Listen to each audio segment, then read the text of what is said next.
In these times of turmoil and tumult, I have often found myself wondering, does anyone really need new songs right now?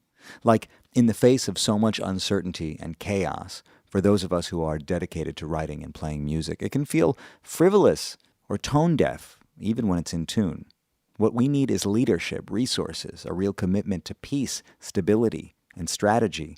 So how much good is a new bop, a fresh melody, a heartfelt lyric? Does anyone really need a song? When I do allow myself to go down that rabbit hole, before I lose all hope, I think of the people in my life who have insistently reminded us that songs are so important, that they matter, and that they are needed. Welcome to The Third Story. I'm Leo Sidran.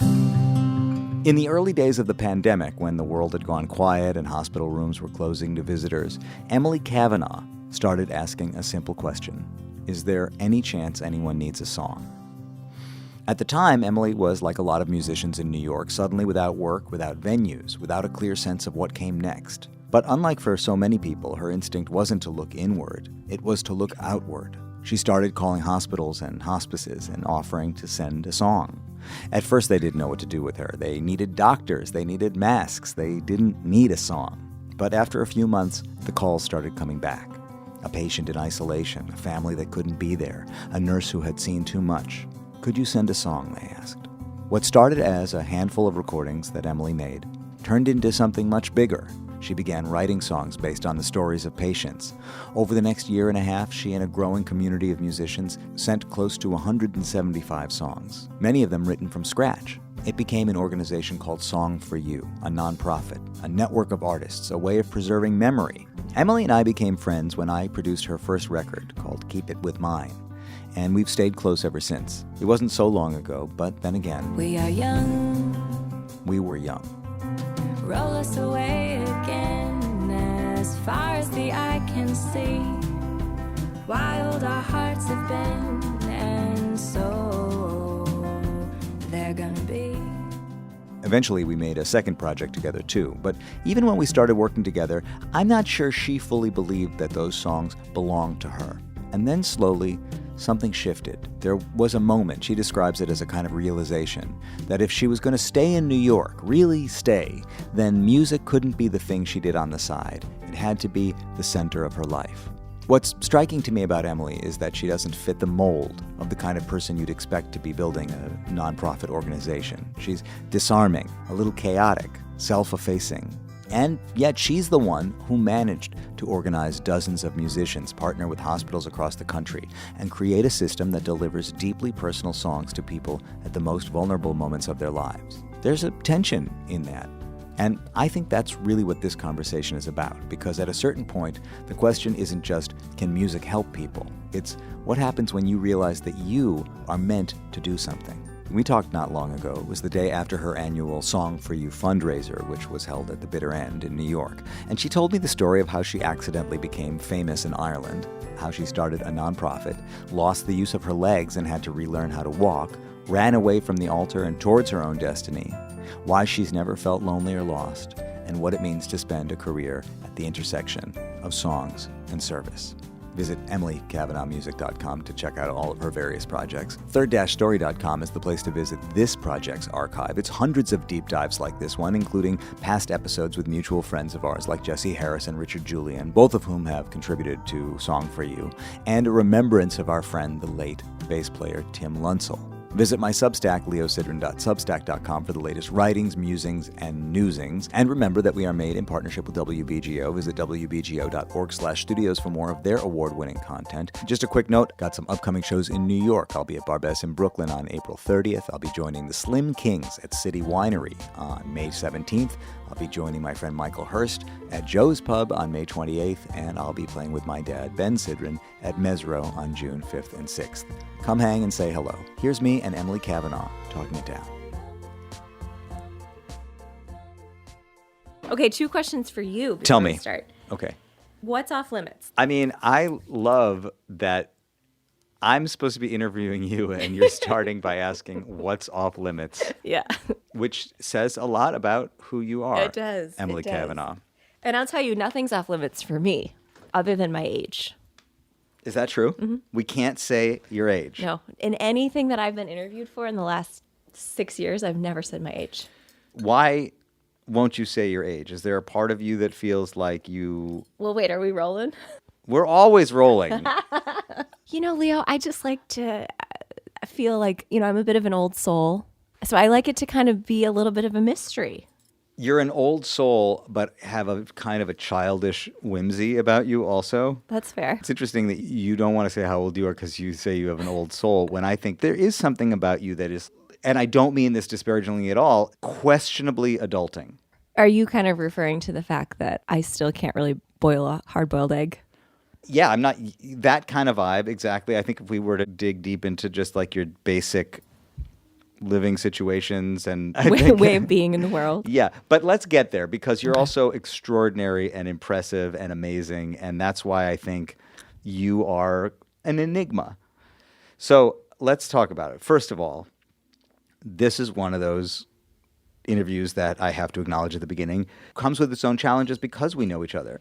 Yeah, so I was kind of thinking about that actually on the bus ride over. I mean, I feel like you know all my secrets. I'm also a total fangirl of this podcast. Like, I'm waiting for the merch to drop for Christmas. God, I should do merch. So a little bit like, I don't know how that reads to your audience, but like I could quote different episodes. So the combination of you knowing the podcast so well, being my biggest fan, having written probably like half of the reviews on the Apple app, and then also we've just been friends for a long time. We've worked together.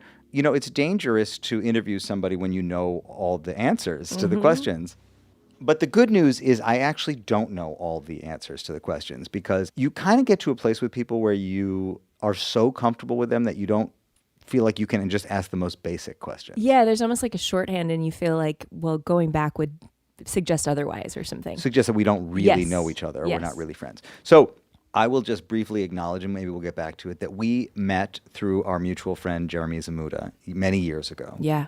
He suggested that I produce this record for you.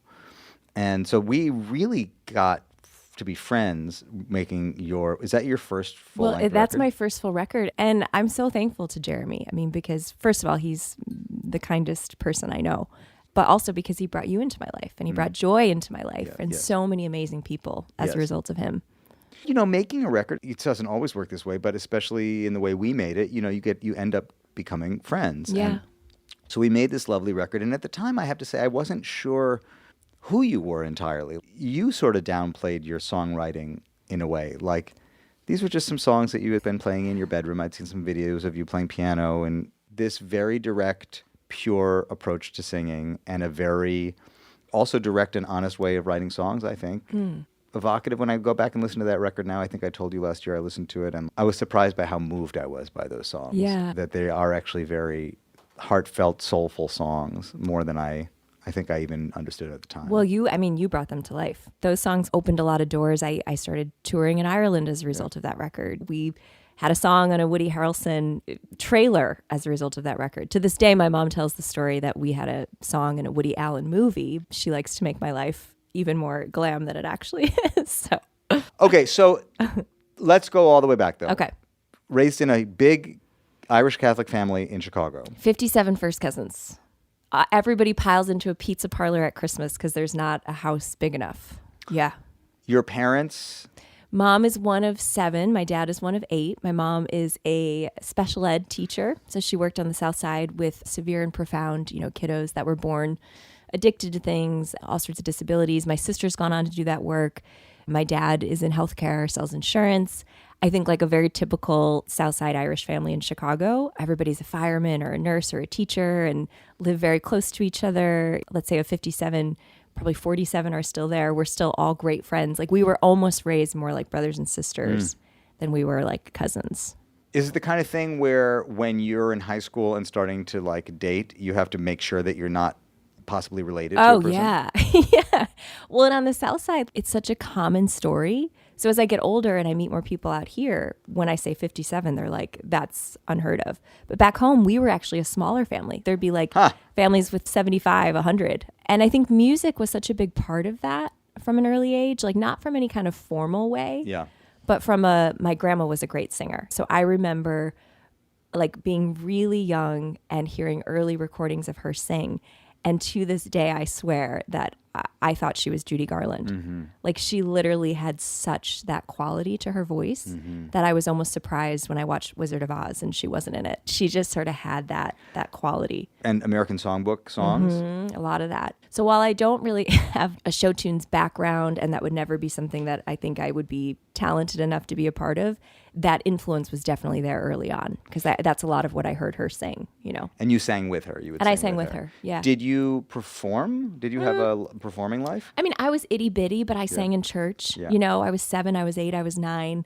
You know, I always would win the talent shows, though I don't know what that's really saying. I'm not sure the bar was set super high. I think it just says that you were interested in being on stage. Yeah, I loved to be on stage. Yeah. It's a funny dichotomy because I am the oldest of 4. So I definitely, I think I'm equally as comfortable, listening to someone else tell a story as I am to telling my own. So as much as I'm much more of an extrovert than anything else, I do love to sit back and absorb what somebody else is, you know. But you also, I mean, hearing you talk about how your mom worked with special needs kids, your sister, seems like there was an aspect of you from early on that understood that was a thing that maybe you would do, help people, go into social work or go into some kind of a way to help people. Yeah, I knew I wanted to sing. I knew I wanted to help. I knew I wanted to come to New York. I have no idea when those little seeds were sown, but I just remember from a very early age being obsessed with New York City. Yeah. When I was that young, my parents were like, there's not a chance that city would eat you alive, despite that Chicago is the murder capital of the world. But in fairness, they just wanted to protect their little girl. So I ended up going to a performing arts school in the Midwest called Webster in St. Louis. Really? And that's where that's where it all kicked off, and studied with this amazing singer, Debbie Lennon, who told me if I ever tried to sing anything other than my own songs, I probably wouldn't have much of a career, which was a very practical at the time, hard to hear, but great advice, It's really not common advice to get that. No. I mean, generally, I would think that, especially in a performing arts school, music school, they would say, if you want to have a career, you need to learn how to sing other people's songs. I think the thought was, okay, this girl's not great with languages. She's not amazing at the theory. The classical stuff doesn't seem to be sticking. Yeah. The jazz was just sort of in me naturally. Yeah. I would never call myself a jazz singer, but I had a lot of that ear and that sensibility, so I could do that a little easier. But I think she just thought songwriting seems to be where your heart is. And you were writing songs in college. You were already writing. Well, so it's funny. I was always writing and I was always singing. I never thought to pair them until I got a little bit older. I was probably 23, 24 when I wrote my first song. So it was more like sketches of songs, Right. back then. And always on piano sometimes? And always on piano. Yeah. The problem with dating only musicians in your 20s and your 30s is you never quite master the guitar when they're all guitar players. So I want to get to, were you dating musicians in undergrad also? That seemed to have been the case until about 5 years ago. It was all musicians, everybody you ever. So Yeah. you related to, you understood how to deal with them. They were into you. Yeah. It just was a I thing. was on the road before I was on the road. You know what I mean? I was just sort of the girlfriend, always at the show, always backstage, always, we have a lot of friends in common. Yep. I mean, I would be with Timmy at the Roseanne Cash shows or Jimmy, he was dear friends with Pearl Jam. That was our third date, I mean, it was things like that I was very young and very impressionable. And while I was always singing, I had never known you could make a career of it, right? Because my gran was amazing, but she also went on to have 7 kids and 35 grandkids. And, I mean, that's very interesting. That thing of being the girlfriend to all these musicians not considering that you might be one too, or be able to make a career of it. And that speaks to exactly how I felt when I met you. Yeah. Not that I felt that you weren't serious, but that there was something, whether or not it was externally being placed on you by the musicians around you, or whether maybe some of it was coming from you also, almost a little bit apologizing for yourself. Oh, totally. I would be at my own shows selling my boyfriend's records. There's something both beautiful and tricky about it, because in a way, one of my favorite things about living in New York is that I love that I'm never the smartest or the most talented person in any room. I love that my friends, you included, are people I look up to and people I admire. I also think sometimes then what can happen, again, that's just the oldest child, right? I'm such a disappointment to oldest children everywhere in most ways, but some of the traits I have pretty strong. And that's one of them where it's I'm a sponge. I have deep well of sort of, I don't know if you'd call it empathy. It's such a buzzword, but I really feel other people in the room. So I think I was also always very aware of like, well, this person's so much more talented. So in a way, it would make me feel like, well, let's talk about you, you know? Yes, you're good at that question. What I'm hearing you imply is that, which I think is true, is like the oldest children are the overachievers, the ones that get the good grades, the one that are the most responsible because they're the first to come along. The parents put all the expectation on the older kids. Is that what you think older children are normally doing? So you know how they say like normally like an oldest child is like a type A? Yeah. You've known me a long time. Yeah. I would describe myself as like a B-. I see. Like maybe a B+ on a good day. Now, when we had a show like we had last week, A full on, you know, comes out, but it's maybe 3 times a year that I go that hard.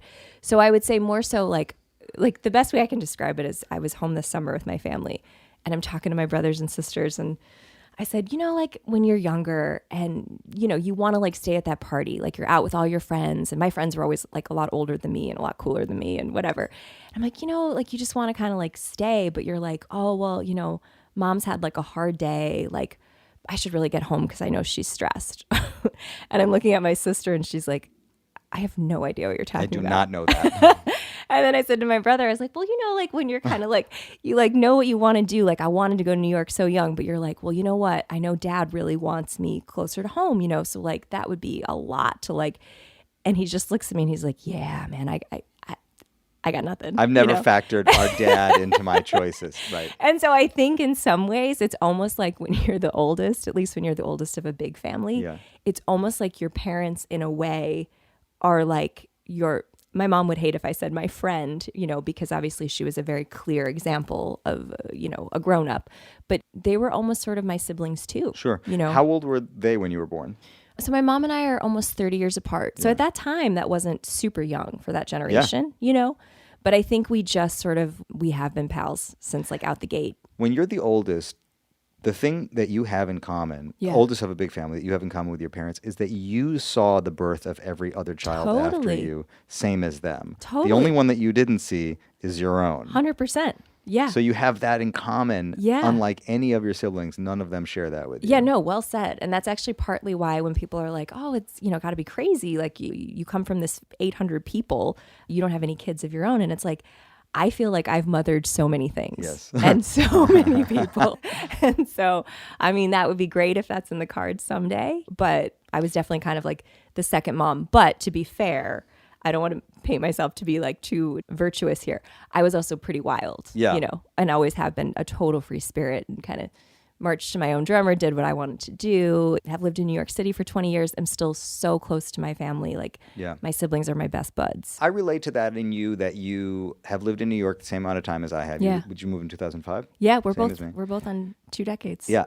Congratulations. You too. But you go back to Chicago a lot. That's a big part of your community and your sense of self. I feel that way about Madison also. Yeah. I'm over the idea that I'm somehow a Midwestern expatriate. I used to say I'm an expat. I think my life is here. My adult life has actually happened here.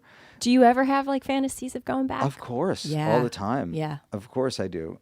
I think at this moment in my life, I feel that it serves me more from a distance than it would to live there. Okay. But I feel enormous pride for where I came from, for that being a part of who I am. Yeah.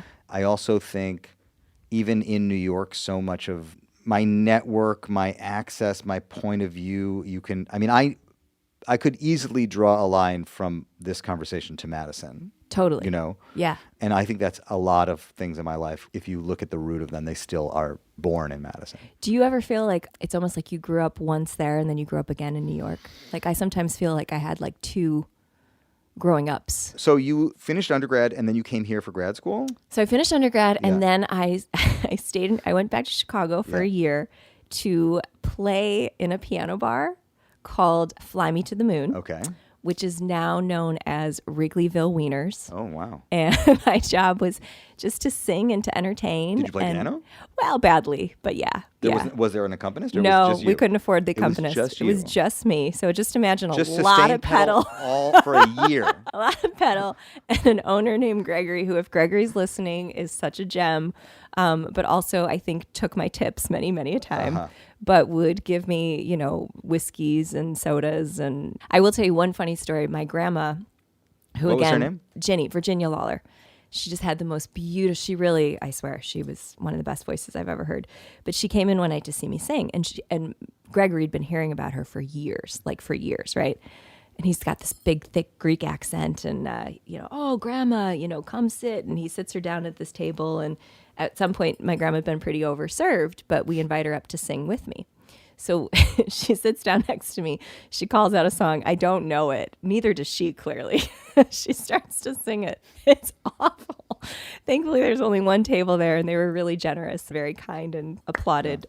And at the end of the night, Gregory comes up and he goes, so Grandma was professional? Because you had talked about her so much. I talked her up for so long. My mom loves that quote to this day. So yes, so I sang at a piano bar.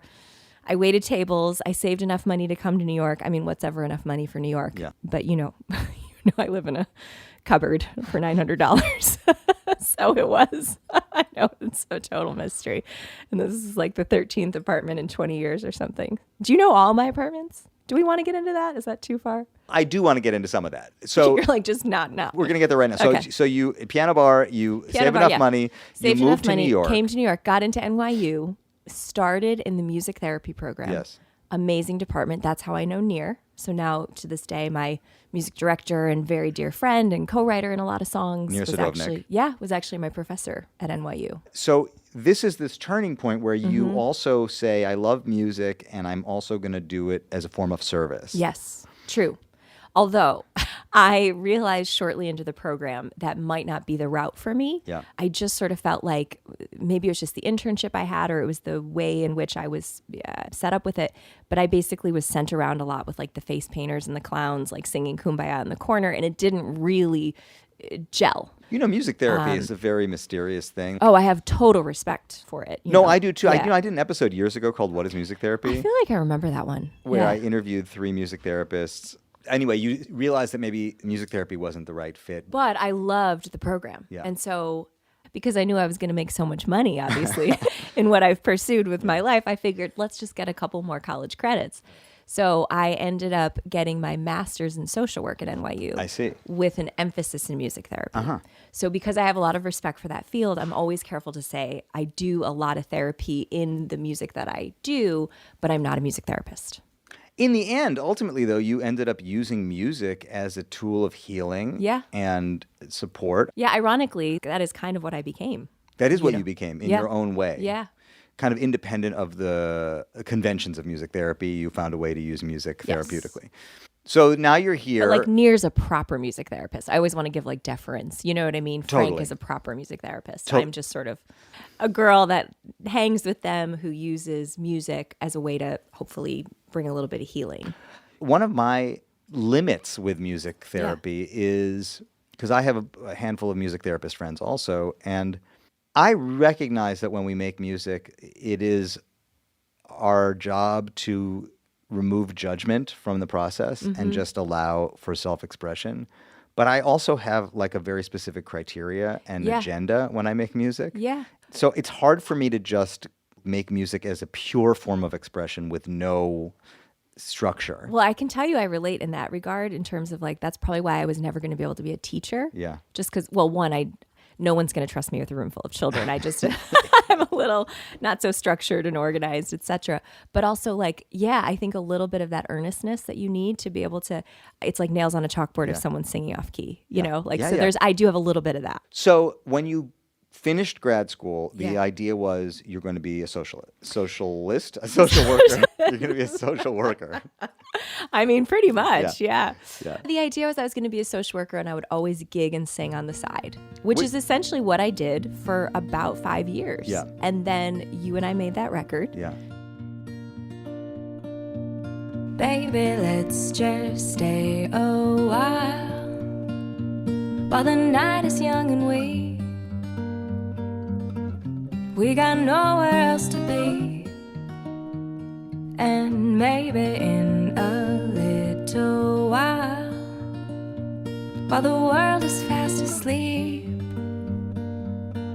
you'll be holding me so sweetly in your arms. And obviously I can't say everything changed, but I basically, when I turned 30, I sort of had this light bulb moment. And I was like, I can be a social worker and sing on the side anywhere. Like, I'm so close to my family. I love New York, but I could do that anywhere.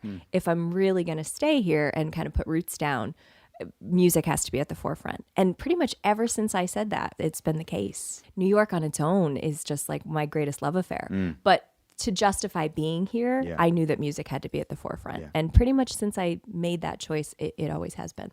So there's this other aspect of you which you own kind of proudly in a funny way, which is that you are a recovering runaway bride. Oh, we're going to go there. Is this because it was in my bio the other night? By the way, can I just, as an aside, say that I had so many people compliment your performance, one, full stop, but also say that it might have been the funniest line of the night. You said, Leo was introduced by the amazing Dennis Elsis, and he gave his great bio, and it's obviously very lengthy and impressive. I start writing songs professionally as a teenager. Leo gets on stage and he says he'd followed this beautiful I like gospel that you just choir. pivoted to the audience who's listening, explaining to them what Leo did. I know who I'm speaking to right now. My mom. Yeah. Okay. So Leo says, I don't know what's harder to follow, that amazing gospel choir or my own bio. Yes. I really don't know what is a harder act to follow, that choir or my own biography, which is like, you get an email, send a biography, and then that happens. What can one say about oneself that both tells the truth but also keeps it a little more under control? We're so used to saying all of our achievements so that you want to make sure you don't miss a single achievement. I think until you actually have achieved enough that is personally gratifying to you, that it doesn't matter what they say about you. Right. 100%. And that's where I'm trying to get to. Like, I don't need you to know all my credits when I walk on stage. Right. Although Dennis wanted to share them. Dennis is super into that. And I think the reason he does that is because the event that we're talking about was a fundraiser for your organization. And by really selling all of the artists that are up there, it's actually making a case for the organization. Yeah. Well, I have to say, I walked away like already so proud of my friends for being there and being a part, and so grateful, but like even prouder, you know, when I heard all the accolades. So he's right to do that. Yep. But the other thing that I said when I got on stage, which I think is actually the heart of what I wanted to say about you, I mean, it really speaks to this thing about being an old soul and also being kind of childlike in a way, is you are deceptive. I said, Emily Cavanagh managed to get a room full of musicians to a venue early. You have this kind of exuberance and enthusiasm, and it's a little, sometimes even comes off as naive, but that's effective, and it gets things done. People want to make you happy, I think that's a big part of it. Thank you. In your bio, you said you're a runaway bride. Sometimes I like there to be a little levity, too, in those events. So I also said I'm a Chicago pizza lover. Yes. And I'm a, recovering late-night snacker. But I am a runaway bride, You were with almost exclusively with musicians until finally you were involved with somebody who was not a musician. Who was in a totally other world. He was like a money guy. Yeah. And I realized that that is not a world that I belong in. But you walked it right up to the edge. Then I remember when you did that thinking you are on a path that is like truly and entirely your own. Yeah. I mean, I guess I have felt so many things in New York. I think after living here long enough, right? I've been broke. I've been missing my family. I've been homesick. I've been hungover, tired, burnt out. I've never felt lonely. And I've never felt lost. And that's something that's I feel so lucky to be able to say that. Like, I've always known who my friends are. I've always known who I am. Yeah. And so I think I was sort of swept up in the love and the fun. I also have, all my family's roots are Ireland. My partner was from there. We bonded over. I was about to go on tour with a really beloved Irish musician, and I literally met him in a bar the night before, and it was just kind of this, I love a great story. And then that lasted for almost 5 years. Yeah. But in the end, I just knew something in my heart, I was able to pick my bridesmaids in my dress, but I couldn't pick the date. And I think I just knew, like, this isn't right, you know?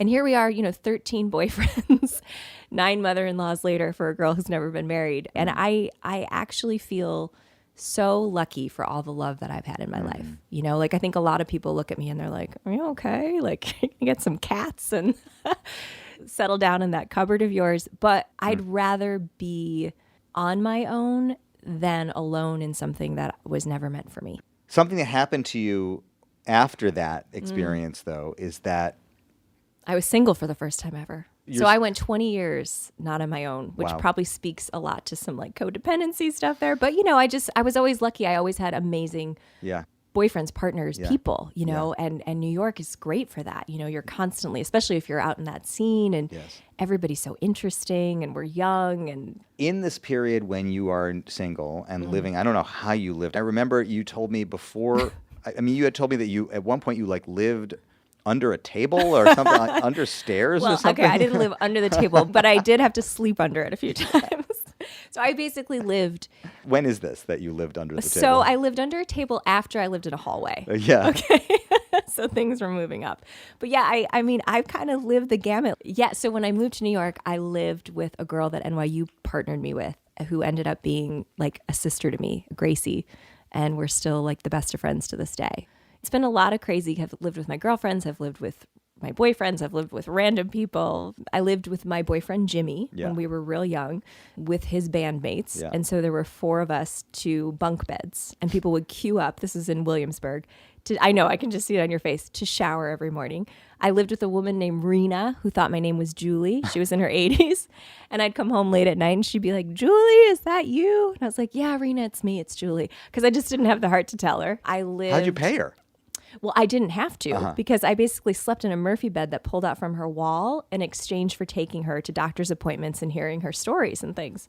I lived with an Estonian escort in Williamsburg, very high end, of course. Sure. And then I lived in a hallway where my roommate had to walk through my room to get to his, but we were great friends, so it worked out well. And then I was in the table under the stairs and all of that. But then I did have like a period of time where I went the other way, and Danny DeVito was my neighbor, Danny DeVito was your I like that that's the flex, just to give you a sense of how high I was living. Danny fucking DeVito was my neighbor. Okay, got it. I hope that's the quote from the episode. That's going to be the title of the episode. Danny DeVito was my neighbor. That's when you know you've arrived, you guys. It's not a washer dryer But unit. Despite all that, walked it back. And you find yourself single, living cheap, trying to figure things out. And then your body starts attacking you. Yeah. In a mysterious way. That's right.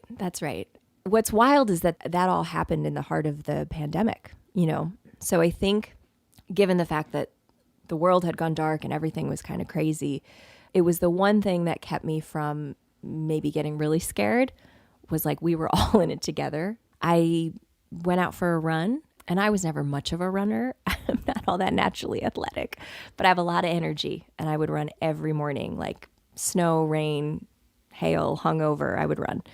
And I went for a run one day and my legs just gave out. And I came home and I thought, maybe this is not, you're not doing enough squats. You're not paying enough attention to building other parts of your body. Like you're not strong enough essentially to be running every day. I thought that's all that it was. What's wild is that then that lasted for only 3 weeks that I couldn't put one foot in front of the other. But I was climbing my stairs. I was living in a 6th floor walk-up at the time. And I was climbing my stairs with my hands to get to my apartment. And this was like the height of COVID. So I also had crazy plastic baggies. This was when we were wiping down our mail on my hands. And my landlord saw it in the camera. And he's like, is everything okay? So my arms never looked better. But I knew that something was off. I was lucky. I had a really amazing team of doctors that looked after me. I went from running every day to not being able to walk on my own for about 9 months without the assistance of a cane that I named Caney. She became part of my act. I learned how to swim, and then from there I learned how to walk again. But it was a wild time, in an already wild time in the world.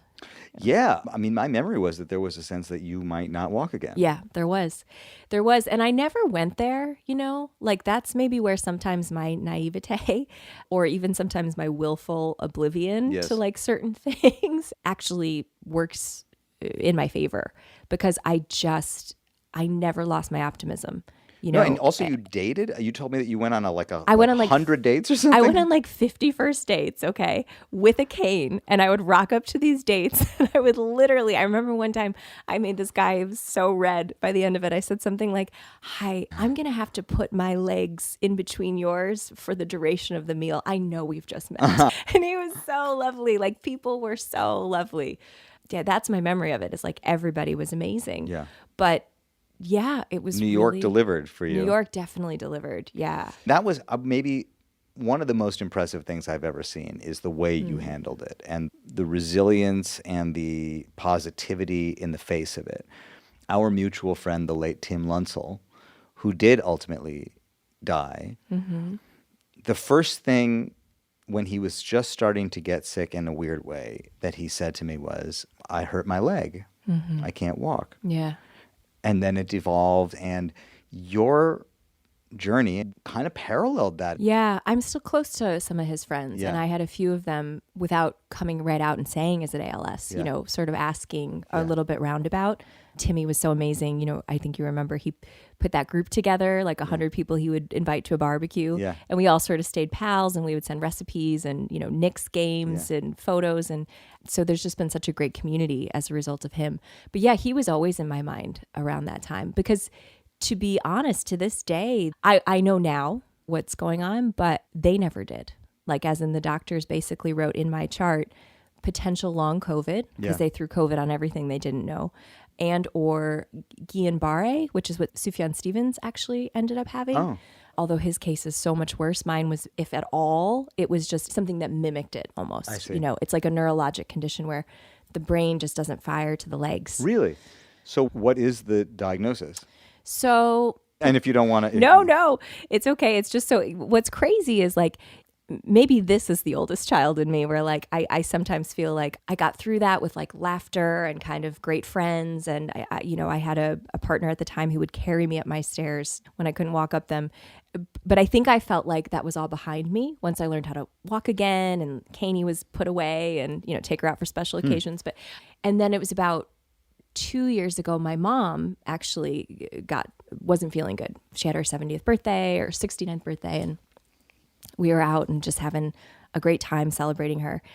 And she ended up not feeling well for about 6 months. And I remember at the time saying, "Mom, a lot of this sounds kind of similar. Maybe there's a chance like this is long COVID, And like the good daughter I am, I think just sympathy pains. I wasn't feeling well either. And so we would joke, we were just kind of tracking on the same trajectory for a long time. But then hers ended up being, she was diagnosed with a pretty rare form of leukemia and a blood disorder. And so, she's been dealing with that for almost 2 years now. And ironically enough, within a few months of that, the person that carried me up my stairs that, is to this day one of my best pals, who was my pandemic boyfriend at the time, was diagnosed with the same thing. And within 6 months of that, I was also diagnosed with a blood disorder. And so mine is something I was born with, and it's not... touch wood, like I'm not dealing with what they're dealing with. It's not cancer, but I am seen by a team of oncologists and hematologists. I get regular infusions. I have an incredible team at New York Presbyterian and Weill Cornell. So yeah, like mine is livable, but if I didn't get the treatment I'm getting, it'd be a very different situation. I think, again, it goes back to like in the pandemic when I wasn't walking, people were dying. I just wasn't walking. And did you honestly, you were able to separate your own suffering from the suffering of others and say my suffering is not as bad as what all other the people... time. And the same now, like in what I just shared it, right? It's like I'm able to kind of see that I have it good compared to the two people that I love the most in the world who are dealing with what they're dealing with, So when my mom's able to say things like, it could be worse, like it could be better too, but she doesn't go there. And so I don't really go there either. Before you got sick at the beginning of COVID, Yeah. you're looking around thinking, what can I do? Yeah. I mean, weren't we all like, I don't know. I mean, Yeah. I think many people were asking, what can I do for myself? I'm sure I had that too. I Yeah. mean, I was snacking all the time, and But so you started thinking, maybe there's something I can do musically that will help people. yeah, like essentially it was just this idea that like the venues had gone dark, the world had gone dark. At the time I was making most of my living singing and gigging. I was healthy. And so I just remember feeling like I was watching these stories of these patients that were passing away in rooms without their families. And as someone who obviously family is a huge part of my everything, my core, that was the thing that like stuck out to me. I think everybody has a memory of that time that's very personal, and then there's the more collective, but personally that was what struck me. So I essentially, in between eating a lot and eating all my feelings and drinking and watching too much Schitt's Creek and binging Netflix with my mom, Because you were in Chicago? I was in Chicago for the first 3 months of it.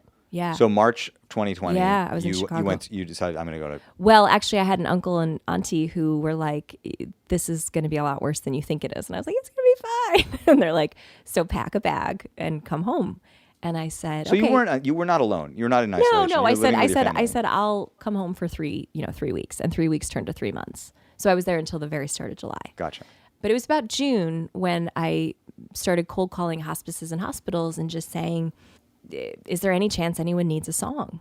And I know I've said this to you before, but obviously I think initially the first reaction was like, we need workers, like we need PPE, we need masks. We don't need a song from this obscure songwriter in New York City, you know. But within a few months' time, everybody called back. Every chaplain, every nurse practitioner, every volunteer coordinator. We have a nurse in isolation. We have a kiddo that's not going to go home. We have this couple in hospice and they're so confused. Could you send a song?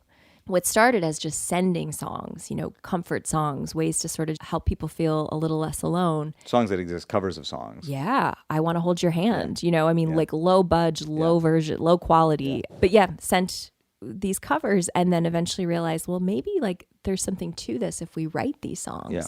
Because I think what struck me was that people were dying in rooms without the people that love them, and that their story and their legacy wasn't going to be told. Yes. So you wrote a lot of them yourself. Initially, you wrote most of them yourself. And then eventually you expanded to your community. Yeah, we ended up, I think, sending close to like 175 songs in 18 months' time. And about 100 of those were written from scratch based on the stories of the patients in the room, as told to their families and then told to their social workers and told us. Were you still working as a social worker at that point? No. So the way I sort of describe it is like, I feel like I will always have a social worker heart. And I've essentially spent a long time at the intersection of music and service. I still sing for seniors, you know, with Alzheimer's. I still sing for kiddos with cancer, and I'll do that work forever. But I've only paid my rent singing for about almost 10 years now. You know, I remember I didn't realize that for the longest time because I would see you in certain circles and then you would say to me like, yeah, I'm singing 5 nights a week or I'm singing all over the city and I've got this whole group of people and we could sing Irish songs and cover songs and this and that. Yeah. So that was the community. Yeah. You're part of it. Yeah. You know, Timmy's friends are part of it. Yeah. My friends in Ireland are part of it. And I think that's what was so amazing was that in such a crazy time, everybody said yes. Like, yes, I will send a song. Yes, I will write a song. Yes. And if they didn't, let's say they didn't feel moved to write their own, they would do a cover. Or let's say they felt that they had Sophie B. Hawkins, for instance, As I Lay Me Down to Sleep. Yeah. The most beautiful song in the world. She sent her own version of her own song, but personalized it and gave a shout out to a patient. And that was his favorite song, you know, so he got to hear that before he passed. Over the years, you were able to attract some big songwriters, Yeah. known artists. Yeah, I think, you know, maybe we've got 50 artists that have written a song. I want to say 10 have either won or been nominated for a Grammy. You know, Sarah McLachlan sent a song this year, although I always give the caveat through her manager, Jane, because I feel like Jane knows a lot more about us than maybe Sarah does, but they've been so generous. You know, Kebmo recently sent one, Leo Sidran, Jesse Harris, Richard Julian, the list kind of goes on. I realized the other day at your annual fundraising event Yeah. that originally it was called Emily's Initiative. A lot of people, when they did the shout outs, would say, Yeah. hey, I'm here with my friend Emily's initiative. Because I don't think we had any idea. We didn't know where the world was going, right? I had no idea where this was going to go. Yeah. So I think the thought was just like, if we could send a few songs, make a few people happy. Yeah. I didn't know it would grow into its own charity. I didn't know we would go from writing for 150 first responders in a hospice in New York City as a way to say thank you at Christmas, that we'd go from doing that to then writing for 15,000 healthcare workers in a system in Idaho 2 years later. You know, like I could never have imagined sort of what it's grown to. Right. So here you are, basically, there must be a part of you that understands how to operate in the sort of institutional world. Nonetheless, I mean, this has become a 501c3. This has become a nonprofit organization. There's a board of directors. Is there a director?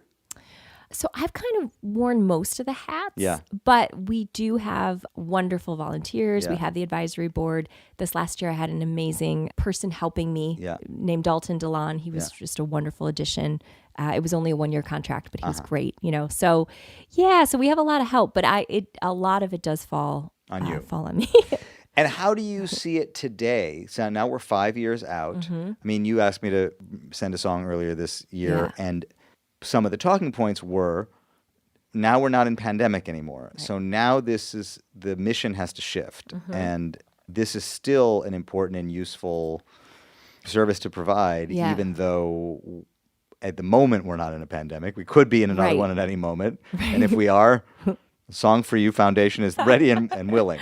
Dalton had said something great in the mission statement he crafted, and it's this idea of like, we bring music to folks in hospice, hospital, and home, as well as the people who look after them, the first responders, with the hope of preserving their legacy, as well as bringing a little bit of gratitude, not grief, to people in trying times. And I just love that because I think it speaks to this whole idea of these really heavy things that are happening all around us all the time, but still finding like the beauty and the humor and the humanity. On a more practical level, I'd love to be able to bring in somebody to sort of run the thing. I could be its artistic director. You know, my dream for it would be to always help write these songs, always be the liaison with the artists, talk to the families, talk to the social workers, you know, but have a more business-minded person maybe at the helm, you know? And how is it from a songwriting standpoint to have to dig deep and just write another song? I mean, do you hold yourself accountable in terms of like, I don't want to repeat myself melodically, lyrically, you know? Totally. Like I'm such a purist to the point where like AI is either going to like take over my, right? Yeah, that's very much on my mind. Yeah. But funnily enough, where it's actually kind of it's changed my process is I don't know that I can write songs for myself as well anymore. Like it's almost strange to sit down and write a love song after you've written a song. You know, for instance, I wrote for a woman whose dream was to marry her partner on Valentine's Day, like under an oak tree in California. She passed away, but before she died, we were able to write this love song for her, and they ended up dancing to that song under the tree that was their song. So I say that to say that came to me and that took 30 minutes. If I were to sit down and write my own love song, I don't know. But maybe you don't have to. I mean, that is your own love song. Is that your own love song? Like, this is the thing. Do you copyright these songs? If by copyright you mean, do I like write out that I wrote them on a certain day and like there's proof of it in a paper trail? Yes. I haven't registered any of them with like BMI or ASCAP or. But no. if you were to, would you take 100% So this ridership? is actually a great question. This is something that like we had a law firm that was representing us for a while, and we kept going back and forth on like, well, when the songwriter sends the song, I want the songwriter to own the rights. Of course. 100%, you know. But they were like, okay, well, we've got to figure that out contractually, and how is that going to work, and how, you know, so. That's an interesting thing because I understand that question that your organization needs to have, let's say, non-exclusive rights in perpetuity to use it however you need to use it. That's like a very legal way of thinking about it. What I'm saying is the song is inspired by the truth of somebody's life. Yeah. No, it's a great question. And that person is not the songwriter because they didn't write the song. However, what you're saying is it's much easier to write the Oak Tree song because first of all, they gave you all the images. They gave you the desire, the motive, the shape of the story. Yeah. And yet it's not their song. And I don't believe that as a songwriter, I don't think it is their song. I think it's the writer's song. That's funny you say that, though. I don't know if you remember I said at the bitter end, like, so for instance, we have this song coming out. Scott Sherrard produced it. It's one of the first songs I wrote in the pandemic. Yeah. And it's all about this idea of this young girl Yes. at the time who wrote me about her dad. Yeah. And how she really wanted to like capture his legacy. And even after he's gone, the idea that she'd go on singing his name, you know, and so that's actually the name of the song. So I always sort of joke before I play, I say, you know, this is a song that I wrote early days in the pandemic on behalf of Luke for Kayla. And I always say, but I actually feel like Kayla might be my co-writer. Well, she might be. You I mean, know? it's possible Yeah. that case by case, if she gave you "I'll Keep Singing Your Name," maybe that she is a co-writer. So I will stand beside you if it comes in the night.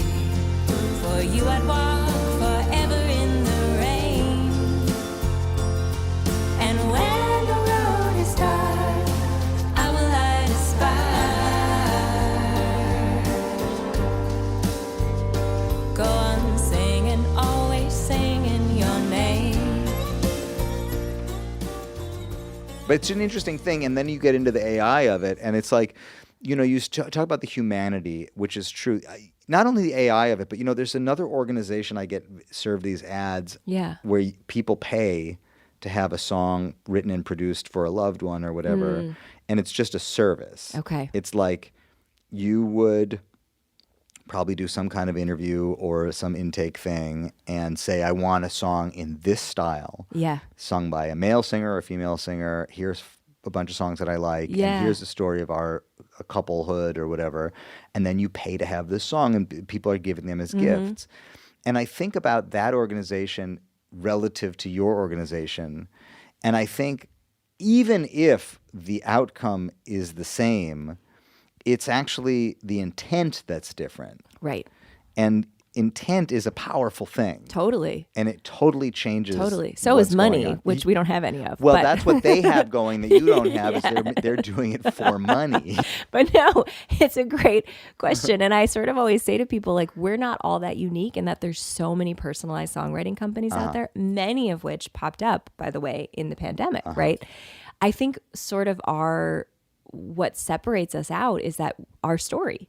Like, we were born in a time when the world had gone dark, the venues had gone dark, right? And this was like a small way to bring hope to people in what seemed like hopeless times, you know? Now, I don't know how long that story will carry us. Like, the press has been so generous. It's been covered by lots of people. I'm here sitting with you today talking on my favorite podcast. It's really sort of like taken on a life of its own, bigger than I would have imagined. But for it to continue, the sustainability factor, yes, we need to like distinguish ourselves from these places. We probably do need to have like a true business person running it.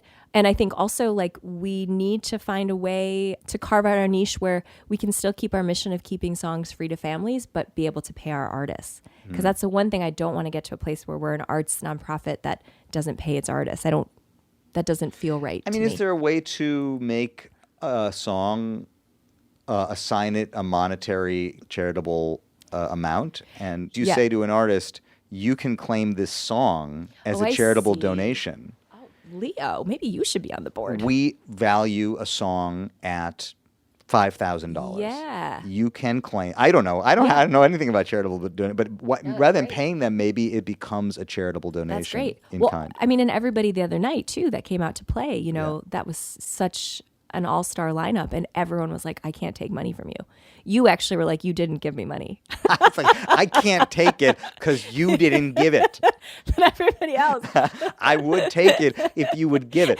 I think there have been very few moments in my life when I feel like I knew what I was supposed to do and I knew that I was in the right place doing it.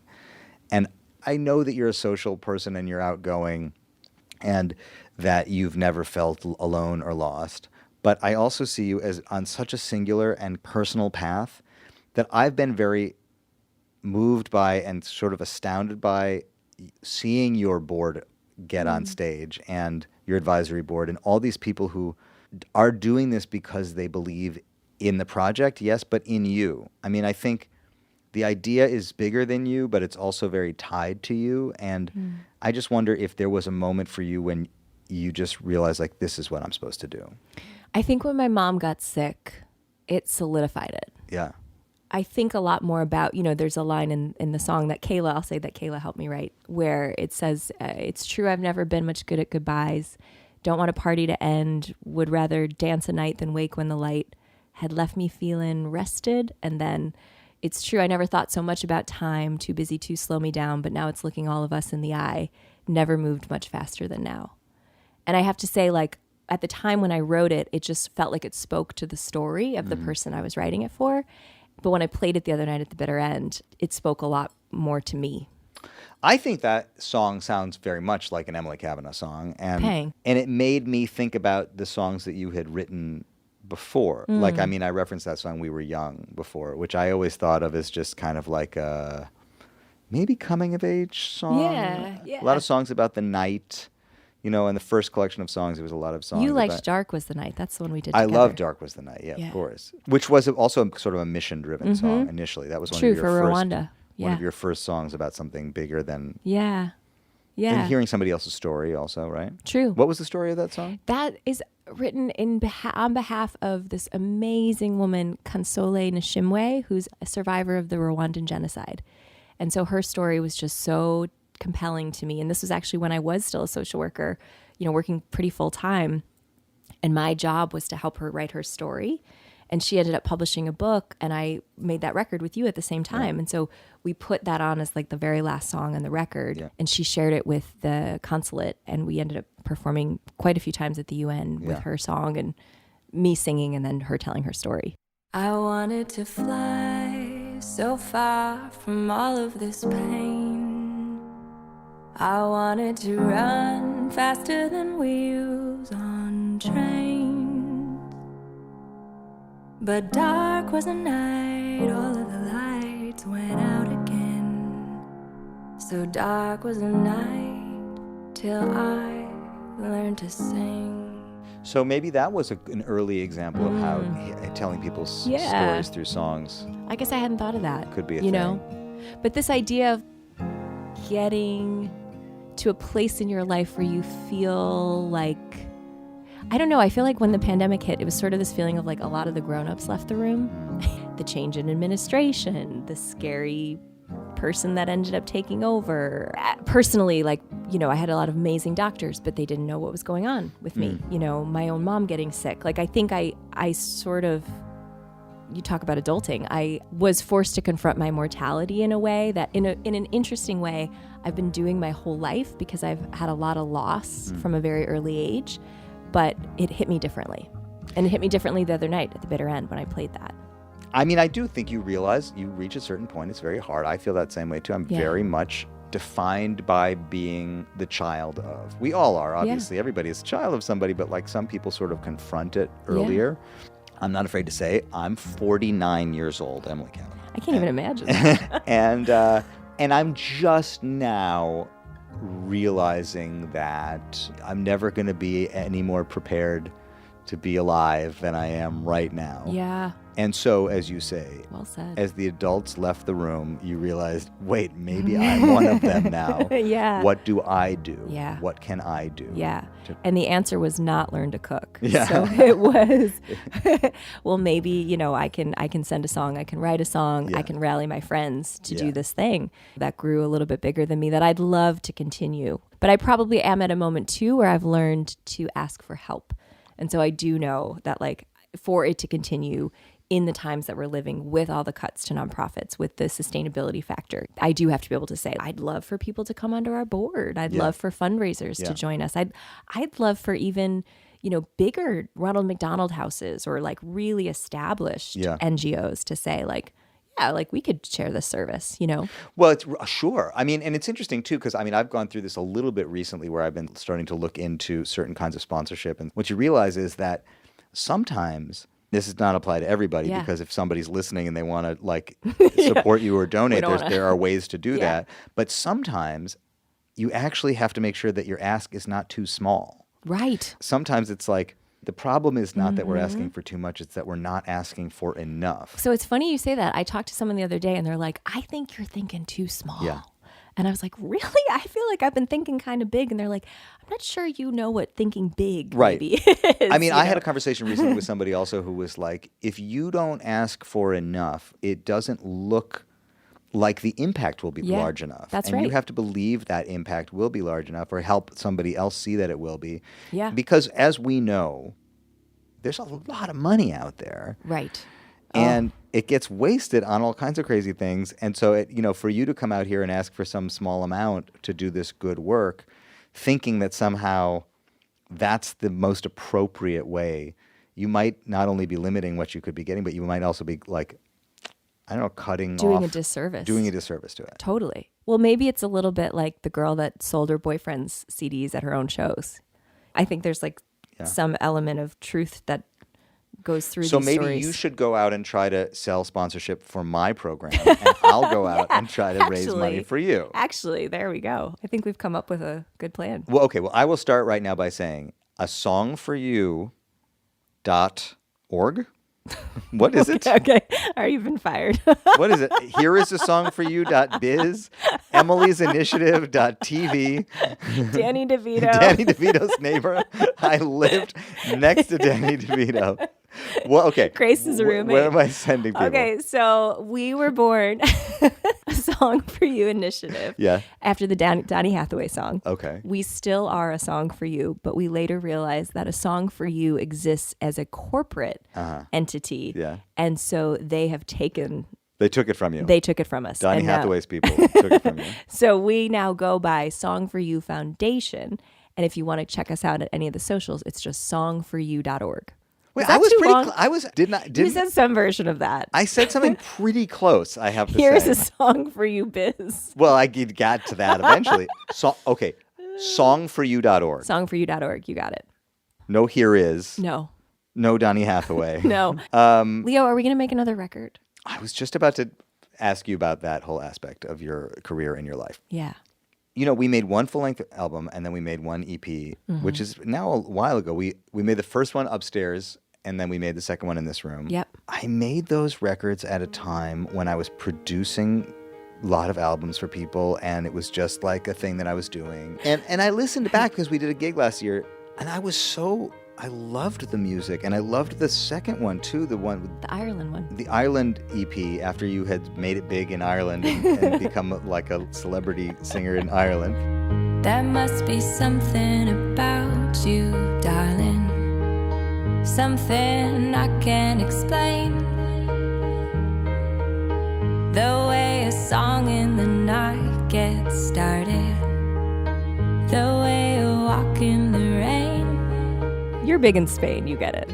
Of course, everybody's got to have a place that there's no actual proof of. No where one's they're literally really ever big. heard of me in Ireland. I just am the support act for all the big stars. Hey man, take it. You're bigger than most. Yeah, let's do another one. I think we should do another one. Maybe we'll get sponsorship for that. Honestly, it would be interesting to look through the songs that you wrote and start there. Yeah. It's brought me so much joy to be able to do this, to run this charity and to do this project these last 5 years. I also just know that it's one piece of my story. And the other thing is drawing this line in the sand between doing music as service and doing music as self-expression. Mm-hmm.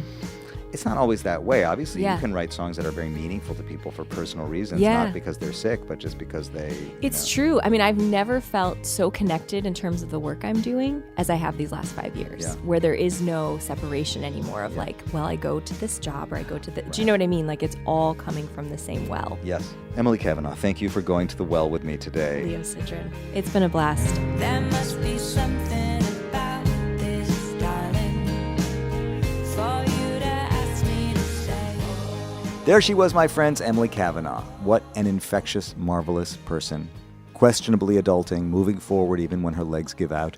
I am inspired. I'll be back again before you know it in your headspace with another deep dive. Until then, I'll talk to you soon. This has been a WBGO Studios production. To learn more about WBGO Studios' award-winning podcasts, special concerts, live streams, and more, visit wbgo.org/studios.